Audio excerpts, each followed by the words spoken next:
Pay heed all who enter, especially the West Virginia Mountaineers. That was a dominant performance by Kansas over West Virginia. KU wins it 41-10. We're going to talk about it all live right now on the Pay Heed Podcast.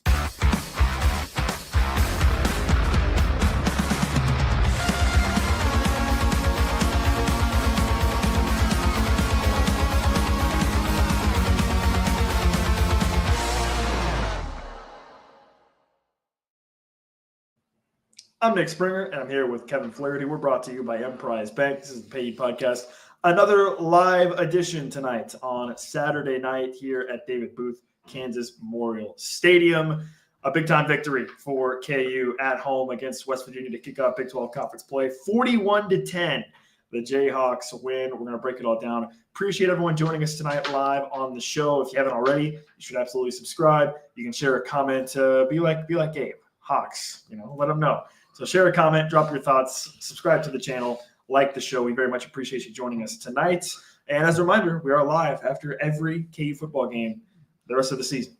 And without tonight win, Kevin, it's shaping up to be possibly a fun season for KU after their dominant win. Yeah, good teams win, great teams cover, right? And of course, on our show, we talked about, hey, that's an awfully big line. But as they say, a lot of times Vegas knows a little something. In this case, honestly, Nick, one of the things that we've talked about so much on this show is the fact that KU is so good coming off of bye weeks. Since 2022, now KU is 5-0 coming off of bye weeks, 3 wins over ranked teams. The other 2 games, they are up 29-5. We are. Okay, listen. I just need you to acknowledge this off the top. Someone, I'm not going to name names, someone may have forgotten our webcam that we normally use. So we're using an integrated computer webcam. And yes, for some reason, I don't really know why, but specifically on Kevin's half of the screen, it's blurred. Me being the uglier of the two, we decided to blur me for your enjoyment. So congratulations. Our ratings should go through the roof this episode. Yeah, so I sincerely apologize. Again, somebody, not going to name names, not gonna name names, not gonna out anybody. We're all trying to figure out who did this. Somebody may have forgotten the standard webcam that we normally use. So just to get that out of the way off the top. Okay, just to get that way off the top. But thank you so much for those of you with eyeballs reminding us that somebody, again, yes. Want to reemphasize, not trying to point any names, but somebody forgot the camera. Okay, but anyways, yeah, as you were saying, Kevin, Kansas off of bye week, truly dominant. And beyond that, I mean, we talked about a little bit on the pregame show. West Virginia had an incredibly emotional game in the backyard brawl against Pitt the last Saturday. Again, they went to overtime. And the complexion of this game actually really changed even before it kicked off when it came out that Ty Edwards, the running back for West Virginia, was going to be a game-time decision. He ultimately ended up not playing at all. And that significantly impacted West Virginia's ability, I think, especially early in the game, to generate much offense because Markio was really struggling as well, throwing the football. So that was a major, major blow, I think, for West Virginia in this game. I'm not saying West Virginia the outcome would have been any different with Ty Edwards out there, but maybe it would have been a little bit more competitive early in the game compared to what we ended up seeing. Sure. I think West Virginia's got a little bit of a depleted roster. I think you would agree.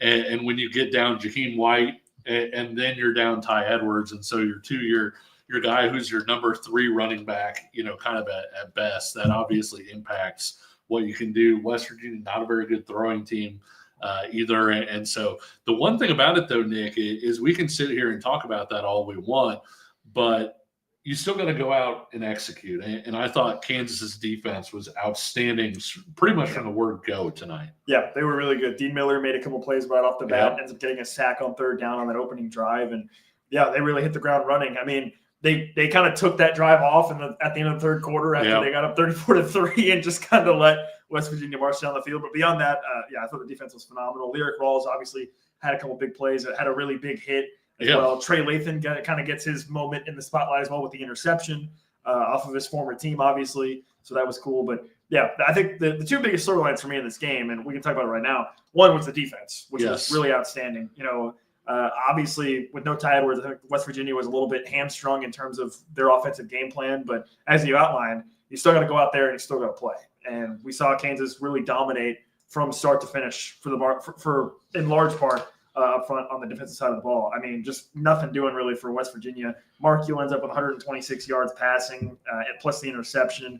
They couldn't really do anything on the ground. Jalen Henderson came in as the running quarterback and just kind of gashed KU. But again, the game was well out of hand at that point. West Virginia had 179 yards over their final 4 drives. Obviously, KU's up 34-3, I think, over when they got those drives. So more than half of West Virginia's yards came late when Kansas was kind of rotating guys through. And it was a really strong defensive performance. Congratulations to DK McDonald for calling a good defense. And he got pretty fired up there at one point. There was a 4th down stop. And if you're watching on the TV broadcast, you probably may have noticed a certain individual getting fired up right in Nico Markkuhl's face. That was DK McDonald, that was defensive DK coordinator. McDonald, yeah. Which is kind of crazy to see. RIP to Grant Murray's hat, trying to step in and got his hat knocked off. But no, it was a great defensive performance. It was everything that you would have wanted defensively. You got pressure. Even when West Virginia got into high leverage situations, Kansas was kind of able to shut that down. And one thing that they didn't do against Missouri that they did a great job of, Nick, they got off the field on money downs. Yeah, very, very impressive performance from Kansas. They got that 4th down stop, another money down situation as well. And nothing really to speak of, I think, more beyond that for the offense, or for the offense of West Virginia, I should say. For the offense for Kansas, I think my takeaway was, and we kind of talked about this before we even got started recording, Kevin, is that this was another game where Kansas did not play well offensively, really, for certainly the majority of the first half. They get the kickoff return from Emmanuel Henderson in the second half that kind of sets the tone for the rest of the game. But Jalen Daniels was really not good throwing the ball, truthfully. I mean, he ends up, I think, was he under 50% passing in the game? He finishes exactly 50%, 12-24, 138 yards, 3 touchdowns passing. But left a couple big plays out on the field, especially the one to Wentz out there that was third down wide open. It was a 3rd down play, and he just was rolling to his left and just completely missed him. Basically, I mean, there was nobody around him. And that's one of those where you just throw to the completion, right? Like, you don't need to be perfect, just get it in the general area. And Jalen, everything that he threw felt like it was a little bit difficult tonight. When he threw the pass on the sidelines over to Emmanuel Henderson, who had to go down to one knee.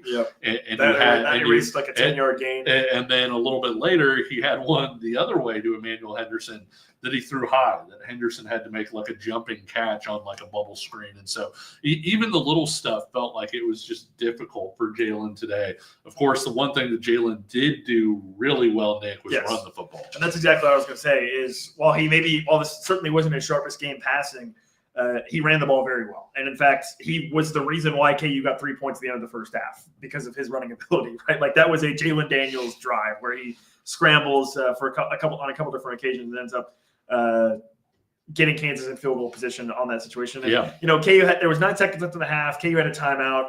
I was fine with the decision ultimately to just kind of center it up and kick the field goal. You were pretty dominant in the first half, but a couple things about the first half as well that I will say is it was honestly a rough first half from the Kansas offense. I mean, they had the bad snap, the fumble play that set them way back as well in the first half.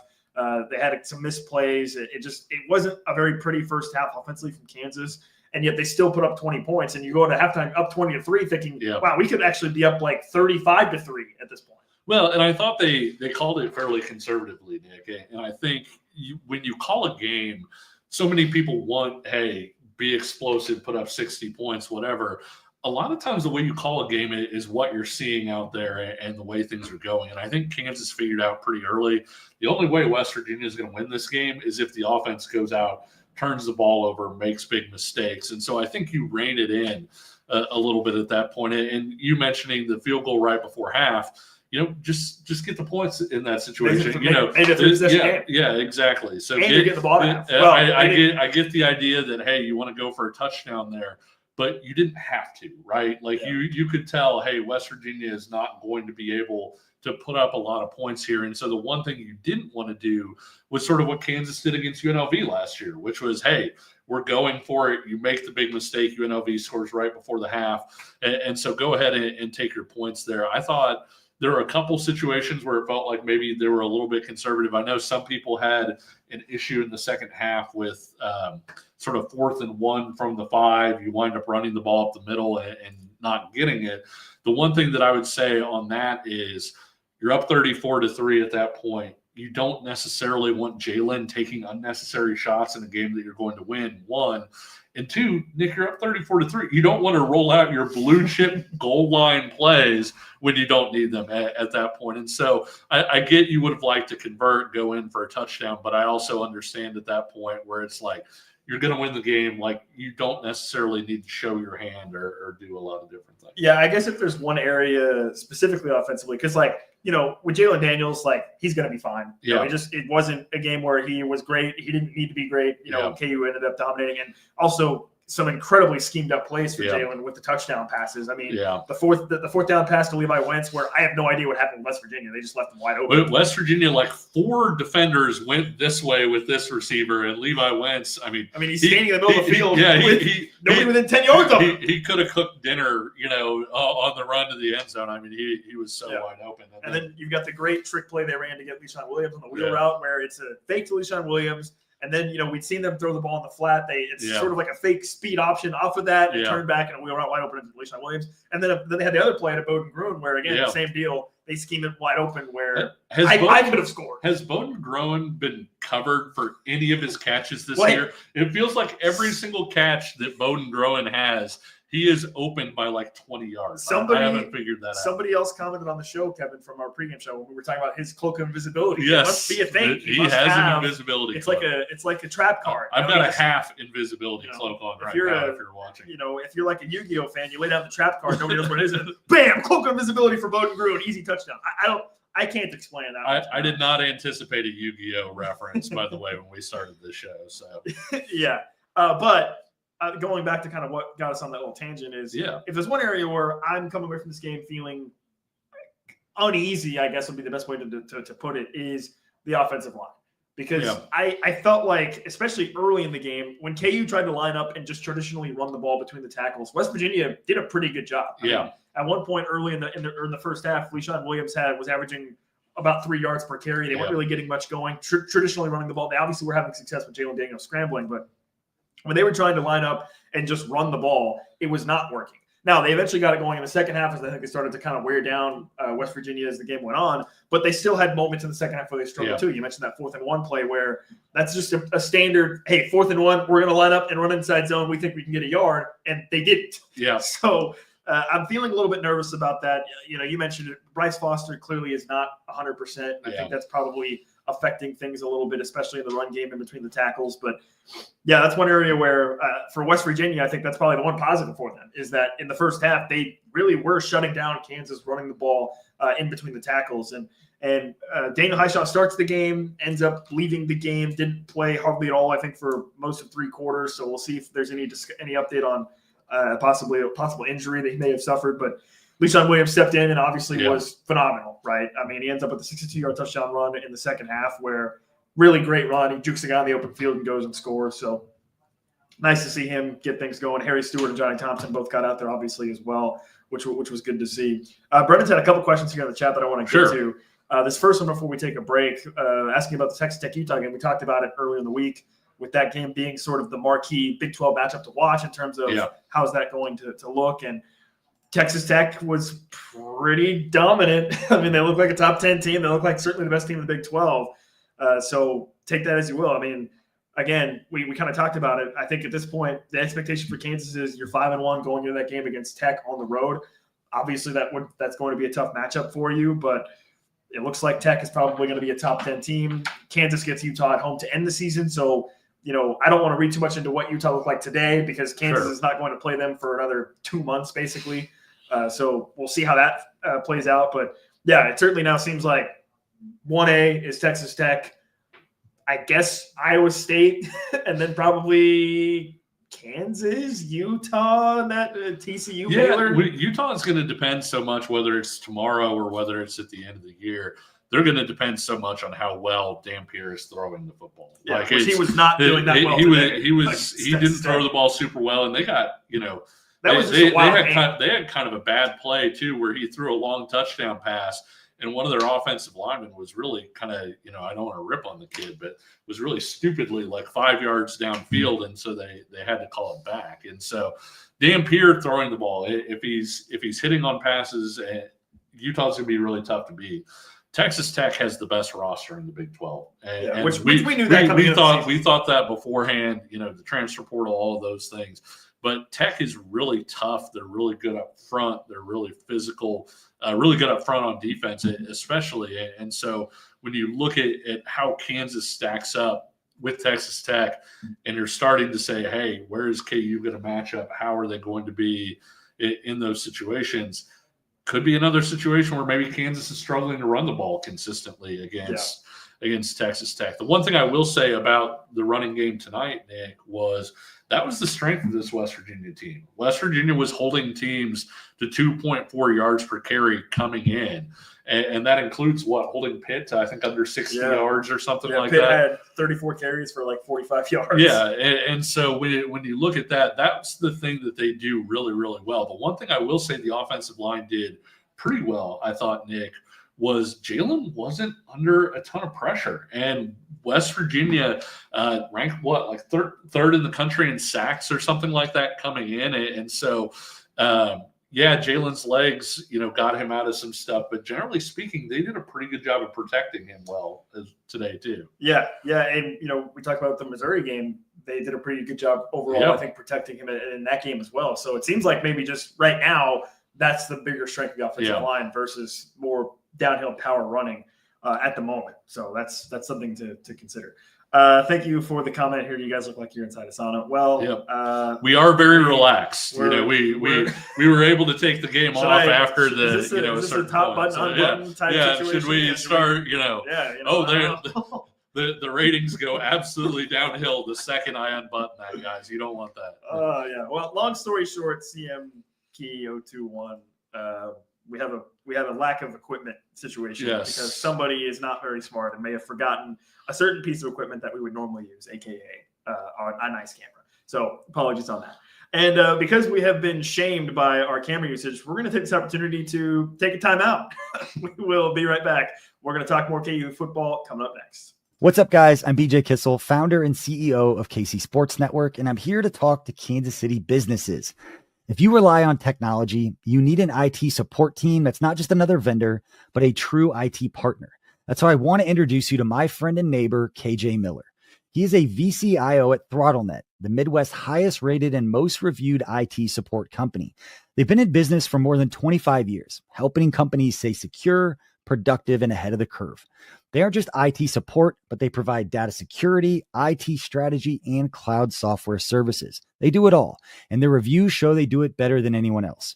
So if you want to hear about how ThrottleNet can help your local business, join the conversation with myself, KJ Miller from ThrottleNet, and our resident genius from KC Sports Network when it comes to IT, at least as he's affectionately known by us, Mr. Craig Stout. Click the link in the description to hear how ThrottleNet can help you.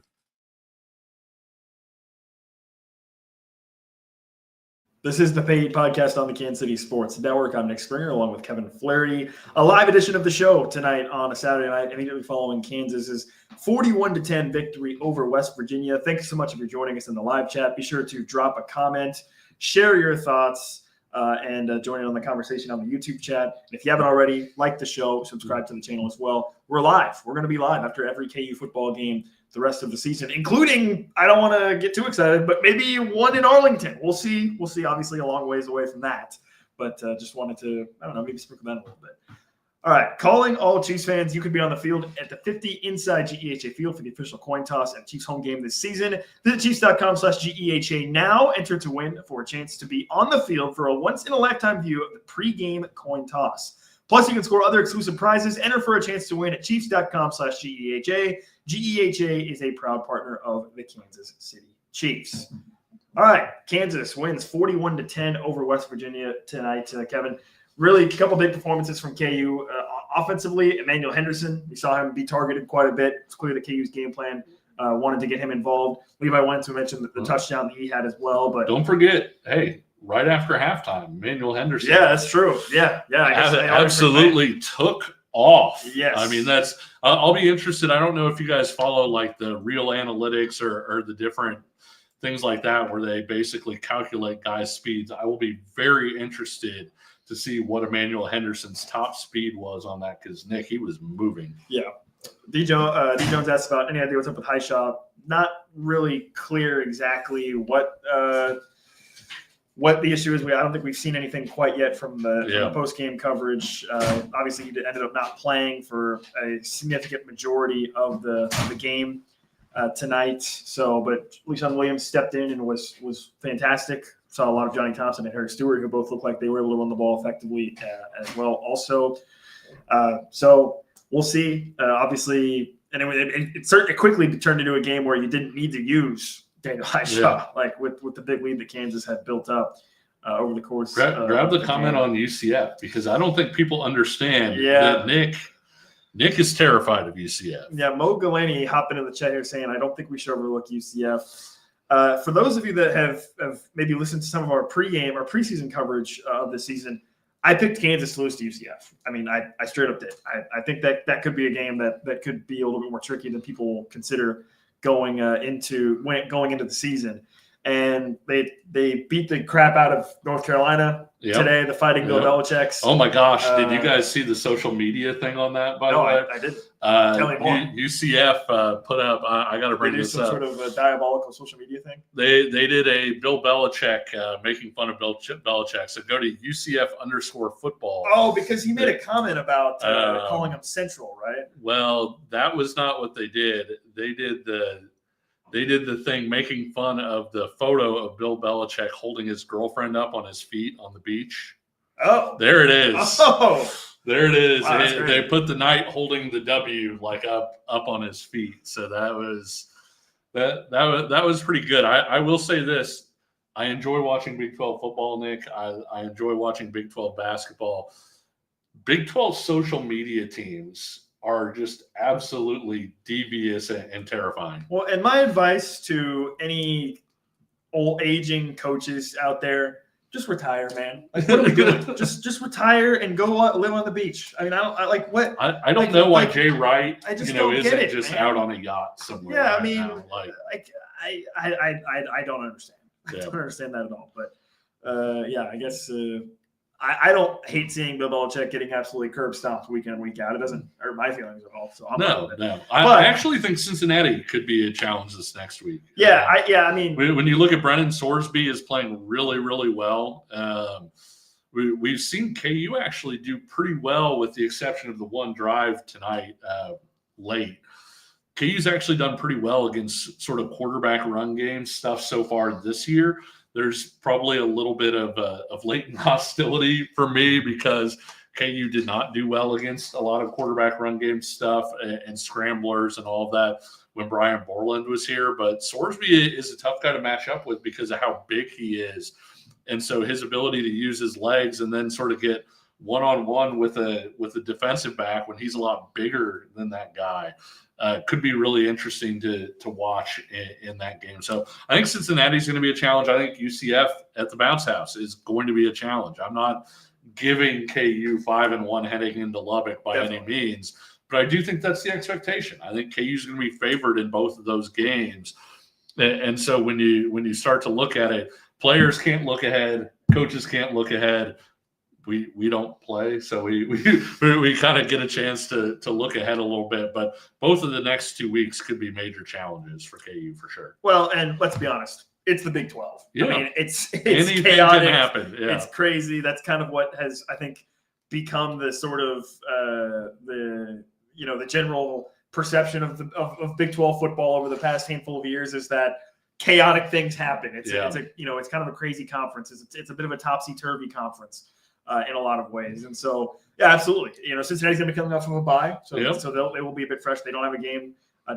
Don't have a game this week, so that could be something to consider as well. You could potentially have a certain tight end / world famous singer here in attendance. Yeah, exactly. That's also very true. Which, by the way, that's the only reason why the game sold out. I just want to make that very clear. It's the only reason. No other reason. Dang. No, I'm kidding. But yeah, I mean, like you said, I would expect Kansas to be favored. Al comes in here and says, "What do you think will be next week?" Hawks -4.5. I mean, probably somewhere around there. I don't think it'll be. Maybe, I don't think it'll be 13.5. Maybe up to like 6 or something like that. Yeah, I don't think it'll be. I don't think it'll be much over a touchdown if it's over a touchdown at all. But yeah. But I mean, the bottom line tonight is KU played collectively another C+ game. Yeah. I think when you look at it in totality, the defense played really well, but the offense I think left a lot to be desired, especially in the first half. But you end up taking a 20-3 lead into halftime, and then Emmanuel Henderson's kick return sets the tone for the second half. Let's talk real quick about, you talked about the LeSean Williams touchdown catch and how well schemed up it was. Yeah. How about that LeSean Williams touchdown run, though? Very impressive. That was dynamic. Yeah, I mean, an incredible play where he jukes the defender in the open field, which was really impressive to see. Yeah. And, you consider the fact that him transferring in from Iowa, I mean, that ends up being a transfer that probably wasn't focused on a ton in the offseason, but could end up being one of your more significantly impactful transfers that you brought in for the season. He was more like a 4 yards and cloud of dust guy at Iowa, which of course is kind of what Iowa does offensively. But I think the cut was terrific. Yeah. And the entire run, I thought the offensive line blocked that well, but I thought the offensive line blocked it well, and then LeSean Williams just went ham, basically. Yeah, 129 yards tonight for LeSean Williams. Really impressive game for him, and you get the special teams play with the kick return from Emmanuel Henderson as well. That was, I mean, that play I think encapsulates what we were expecting to see from Emmanuel Henderson coming to this roster. Right, when we kind of heard about the type of speed that he possesses, I thought that kick return sort of really demonstrated that. And obviously I think Kansas has tried to get him the ball in other ways on screens and whatnot to be able to showcase that in the regular run of play. But that kick return obviously demonstrated very well. Well, and he almost broke another one. Kind of almost got out the gate. Yeah, it was like 45 yards. And then Tate Nagy had the great return to start the game. You look at Trey Lathan. Finn Lappin punted the ball really well. Finn Lappin did have one punt that was almost blocked. I will say that was not great. But the one thing that I'll say is that, it feels like for however long special teams has been kind of an Achilles heel of Kansas's, and man, they're going to miss a key extra point or a field goal in a key moment, and they don't have the dynamism in the running game, and they're going to screw up here or there. Tate Nagy did sort of muff the one punt, but it went out of bounds. But generally speaking, special teams have been a strength of this team, Nate. Yeah, and I think Todd Hawk has a good comment here as well, talking about having a strong kicker with Leif Marjan, the punter, and Finn Lappin. You just mentioned a couple good returners, but the last part of what he commented here, which is field position. Yes, Kansas dominated in field position tonight. Yeah, I mean, I think that was kind of maybe what made the first half even a little bit frustrating for KU offensively, is that I feel like they were starting so many drives at the 40 midfield plus field position, and they weren't able to capitalize on a couple of those, which I think was kind of what it added to that maybe frustration with the offense in the first half. But that's a really positive sign that you're having that you're winning the field position battles so completely, especially in the first half. Yeah, and I hate to belabor the point, but the gets 3 extra wins. If it had happened last year that KU had these kinds of special teams, KU probably would have been an 8-win team, maybe a 9-win team. And I don't want to belabor that point too much to cast aspersions on last year's team, but I do think that it's something that's shaping up as a really strong benefit for this year's team to have that. And it might be the reason that this year's team does win 8 or 9 games, is because they're able to get those plays on special teams. One of my other favorite things that happened tonight was the play where Jalen Daniels slides and gets hit for the targeting. Yeah. KU rallied immediately. I mean, the offensive line especially. That was on site for Kobe Baines. Yeah, he was coming in hot along with Tabake Tuikolibatu. So, but look, I love to see that, right? I love to see your guys standing up for the quarterback in that situation. So that was good to see. I don't even really care that the offsetting penalties ended up erasing the targeting. Whatever, that's fine. It was interesting last year when Dean Miller had the hit on Shedeur Sanders, and none of the Colorado guys kind of came to his aid, and how many Colorado fans were kind of pointing to that as, okay, like this is something that is seriously wrong with with our football team because they aren't putting guys in the dirt for hitting the quarterback that way. Yeah. There was no risk of that this time. Like the second that hit was made, Kobe was on his way. And I'm sure, Lance Leipold and the coaching staff are going to say all the right public things like, hey, you can't have that from a senior, et cetera. Privately, I'm sure there's a little bit of like, hey, he had our quarterbacks back, and I'm sure Jalen appreciated that. Yeah, great job defending your guy there. Yeah. And Kansas ended up scoring on that drive anyway, so who cares? Yeah, it worked out, right? Yeah. So, I mean, beyond that, a really completely dominant win for Kansas. And we mentioned off the top, I think no Ty Edwards certainly affected things for West Virginia offensively, but I mean, even still, this was a thorough domination by Kansas. I don't think we have any West Virginia fans in the chat. Like, I may be wrong, but if we do, I did like the redshirt freshman quarterback that was out there a little bit, that number 14, Wilkins. Yeah. I thought he had some quicks, and I do think Rich Rod knows what it takes to win here. They were always going to be in a spot where they were not going to have a West Virginia caliber roster this year. And so for them, it's just about sort of sneaking up and trying to get somebody at some point. Obviously they beat Pitt, so you can be a rival like that. That's always a good sign. Yeah, that's a big one for them. All right, let's take one more quick break. And when we come back, we'll share a little bit of our final thoughts from tonight's game. That's coming up next. What's up, everybody? Benny Heiss with KCSN, betting analyst for Kansas City Sports Network. And Missouri, get ready. The wait is almost over because DraftKings Sportsbook, America's top-rated sportsbook app, is coming soon to the Show Me State. And guess what? You can get started today because new Missouri customers can get $300 in bonus bets once DraftKings Sportsbook launches on December 1st. You can download it now, place a $5 bet once they are live. Guys, DK Sportsbook brings everything you need to really elevate your game day. You got live in-game betting, super fast payouts, endless ways to get in on the action, all right from your phone. And when they are live in Missouri, you're going to be betting with the Sportsbook app trusted by millions. It is safe, secure, fast money withdrawals. That's the place you want to play. So here's what you do. Download the DraftKings Sportsbook app now. Use the code KCSN to grab $300 in bonus bets with just a $5 bet when DraftKings Sportsbook goes live on December 1st. That is code KCSN in partnership with DraftKings Sportsbook. Remember, if you have a gambling problem, call 1-800-GAMBLER. You must be 21 plus, physically present in Missouri. Eligibility restrictions apply. Bonus bets expire 7 days after they're issued. Excludes customers who redeem pre-launch sign-up offer. Terms are available at sportsbook.draftkings.com/promos. I'm Brett Goodwin, one of the owners of The Learning Tree. The Learning Tree is a neighborhood toy store in Prairie Village, Kansas. This has been here in this location since 2000s, and my husband Alan and I purchased the store in 2023.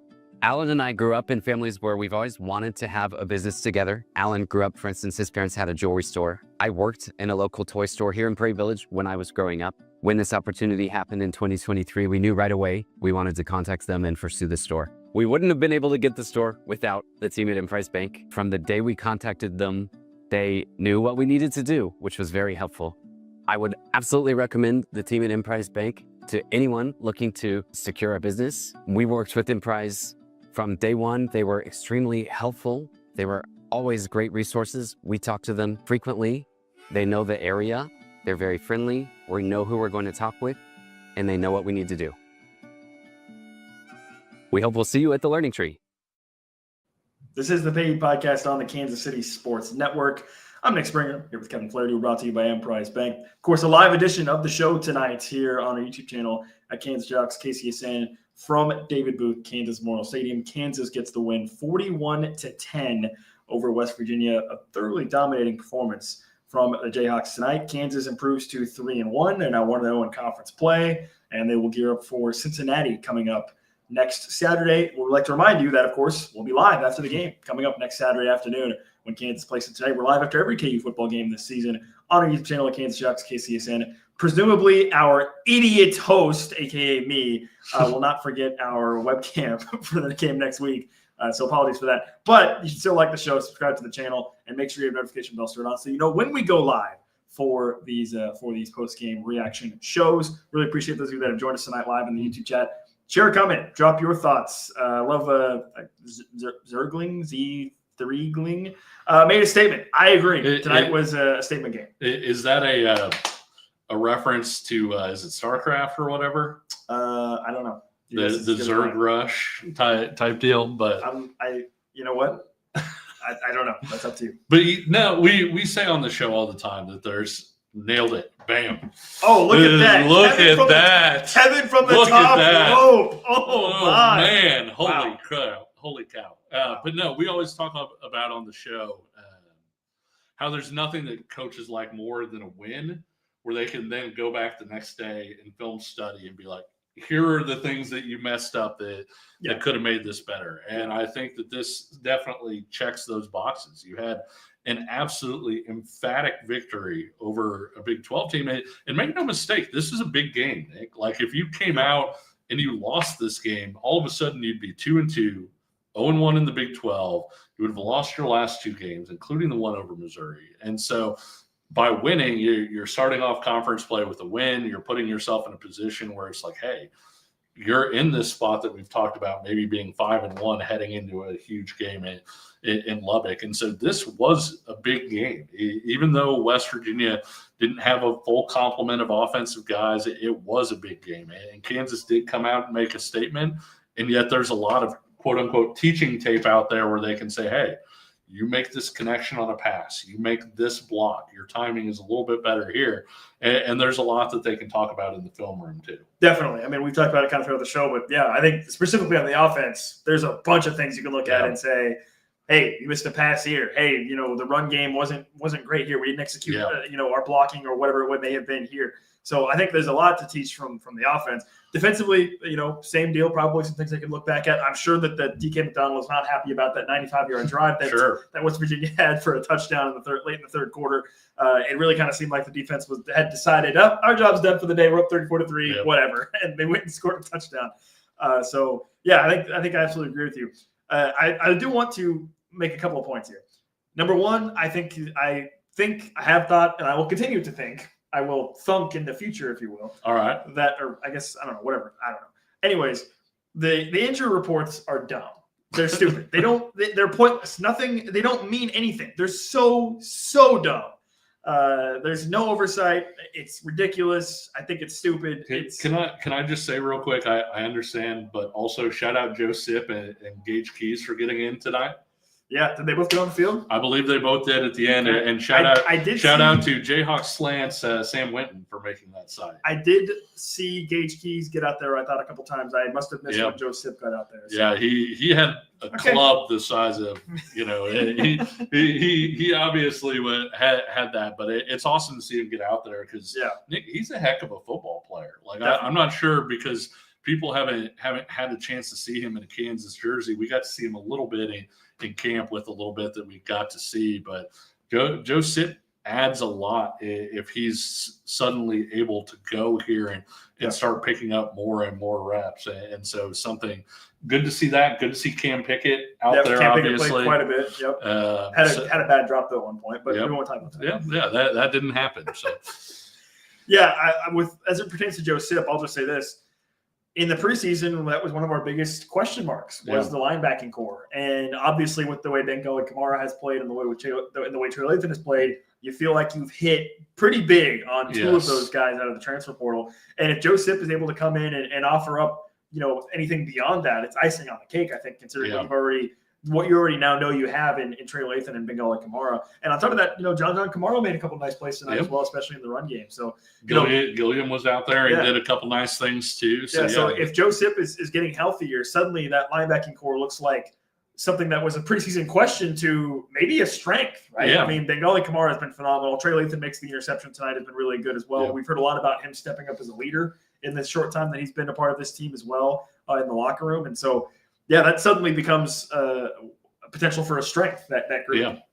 Yeah, I thought the coverage was pretty sticky tonight too. I mean, granted, West Virginia didn't have all day to throw the ball because the pressure was getting home. But even when Markiel was able to get the ball off, there weren't a whole lot of openings, Nick, and there weren't a whole lot of places for him to go with the football. And so when you look at that, I thought it was an excellent defensive response considering the last game was the Missouri game. And then you had 2 weeks to kind of sit on that. Even with West Virginia, not having their top tier guys at running back, I still thought it was a pretty strong performance. I thought KU had some really nice stunts in the pass rush throughout the night. I thought they made a couple of, the one that sticks out to my head right now is it was a third down play where Alex Bray stunted inside and ended up hitting Mark Eel for an incomplete pass. But they had a couple other ones where it was actually, I think, Bengali Kamara on a blitz who came on a stunt as well. Yeah. So I was pretty impressed with some of the complexity of the pass rush from Kansas tonight. I like to see that. I also want to start a dialogue. Okay? All right. What are your thoughts? And I'd love to hear from people that are joining us live as well. Thoughts about the "Carry On My Wayward Son" going into the fourth. Yes. We actually haven't. I don't think we haven't talked about this yet, have we? No, I don't think we have. And I feel like there's been a little bit of a mixed reaction to it up to this point. Yeah, I think some people would prefer it to be a different song. My big thing is, and I'm not trying to shame anybody. Like I remember back in 2007, I was covering the Orange Bowl team. Kansas absolutely puts it on Central Michigan, and looking up in the stands, and the students had left early, and that was the Orange Bowl team. It's something that students have traditionally done. Like if it's a blowout game, they leave. But with what you're trying to start with, hey, this tradition between the third and fourth quarter, everybody turns on their phone lights. It's a moment or whatever.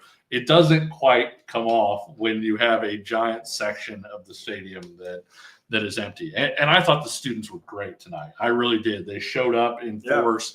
They were loud. They were rowdy.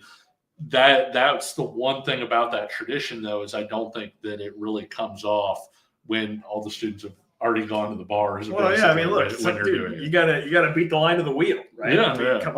Come on. But yeah, I know there's been a lot of conversation about the students as well, and I mean, they're students.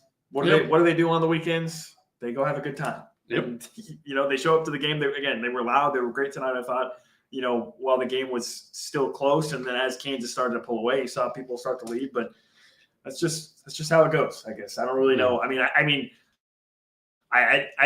don't really think there's any more analysis you can offer on that. It's just the students are going to do their thing. Like, I don't know. Yeah. Maybe offer some sort. I guess if you're KU and you really think it's a problem, you could offer some sort of incentive, like free concessions or something to start the fourth quarter or something, Sure, where the students will stick around. I don't know. I mean, I guess I'm not anticipating it being a huge issue going forward, because I'm anticipating that Kansas is going to be playing in probably closer games sure. where I think the students and the crowd at large are going to be more engaged over the course of the entire fourth quarter. So I don't know. It's just one of those things where it is what it is. I don't have any grand thoughts on it beyond that. The carry on wayward something I think is fine. I guess I see what KU's trying to do. I guess my biggest thing about it is, like, when I think of a hype song, Kevin. Yes. Carry On My Wayward Son is like maybe the 900th song. Well, that comes to my mind. one thing I'll say is, we obviously there's history with it. We've been on tours of this place, and one of the things that they've talked so much about it is the booth kind of being a monument, not just to Kansas football, or museum, if you will, not just for Kansas football, but state of Kansas history. Like, you think about the levels of the stadium, and we've talked about it on the show. Like, you have like the limestone level, that's like the base level. Then you've got like the wheat level. Then you've got the Ad Astra, or to the stars level. Yeah. And when you go through, there's like an exhibit on Bleeding Kansas. There's stuff on the Campanile. And so you have all these different ties to Kansas. And so the Carry On Our Wayward Son, obviously being from the band Kansas, which is, primarily from Topeka. Yeah. I get that part of it. Actually, one of the members sat next to my dad in class in high school. Wow. So last name, his started with an E. My dad's name obviously started with an F. Oh, so really? I never guessed that. They sat next to each other. So wow. We skipped over this comment, but I want to kind of circle back to this as we kind of wrap up the show here tonight. Kevin, Brandon earlier on in the show had asked this question: Will we, Kansas, crack the top 25 after this win? I think it's possible. I don't think KU's really been receiving too many votes up to this point. I don't think this week. I think I think somebody had said earlier, hey, you've got to beat Tech, and I don't think that's true. No. I don't think that's true either. If you're 5-1, I think if Kansas gets I don't think it'll happen this week. I think if Kansas is emphatic in the way that it beat Cincinnati, there's a chance. And then if Kansas goes on the road to UCF, I think Kansas would absolutely be ranked heading into the Tech game. Yes. If you're 5-1, you will definitely be ranked. You look at some more. I mean, look. I'll just say this: Missouri, it wasn't even ranked until this week. Yeah. Right. This was the first week that Missouri got ranked. Michigan was 21. They beat Nebraska. Notre Dame had dropped all the way to 24. They won today, so they're going to be obviously staying in the top 25. Auburn was 22. They ended up losing to Oklahoma. Yeah. Utah was ranked 16th. Vanderbilt's ranked 20th, which that's probably been a reaction to what they've done so far this season. Like you think about like Indiana's 19. So I don't know that I would hope at least that they will be receiving some votes this week. And then, yes, if you go out and win against Cincinnati comfortably, I don't think you have to dominate against Cincinnati, but if you go in and, win against Cincinnati, going away or however it may unfold, and you're 4-1, I think then you start to get in the conversation of maybe you should be ranked as well. Brad jumping in here and saying that Missouri was actually ranked 25th after beating us and moved up 23. So there you go. Maybe, I don't know. Listen, in the in Nick Palm, they were not ranked. I know it's not basketball season yet, but in Nick Palm, they were not ranked.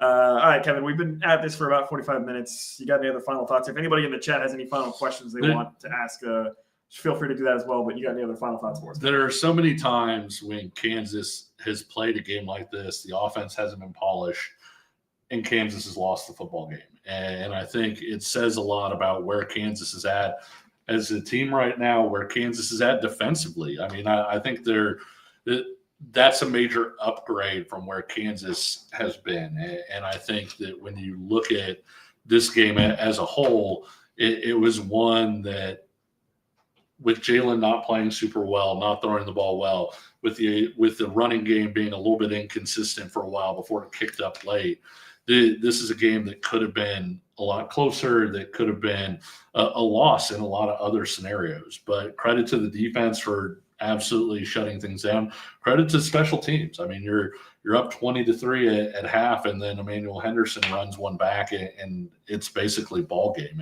And so I think that it says a lot about where this Kansas team is at, that it can play a game like that and still come out with a 31-point win like this. Yeah, I mean, the Emmanuel Henderson kick return was absolutely the knockout blow. Yeah. I mean, you could almost see on the West Virginia sidelines, that was it. They were not getting back up off the mat after that one. Kansas ends up going on, win comfortably 41-10. And I would also just say this, Kansas has lost many, many, many, many games over the last 10, 12 years in this fashion where they just get absolutely shellacked. So don't take it for granted when Kansas dishes it back, right? Yeah, don't take it for granted when Kansas dishes it back. Celebrate the win. I think you absolutely should. Obviously a big win for Kansas, and they will turn the page on to Cincinnati next week. It's an 11 a.m. kick, so it'll be an earlier game for us. But again, we will be live after that game on Saturday afternoon, as we are live after every game of KU football this season. So you'll absolutely want to be subscribed if you have not already on our YouTube channel like Kansas Jayhawks, KCSN. Go ahead and like the show tonight as well if you're watching it live or if you're watching it after the fact also.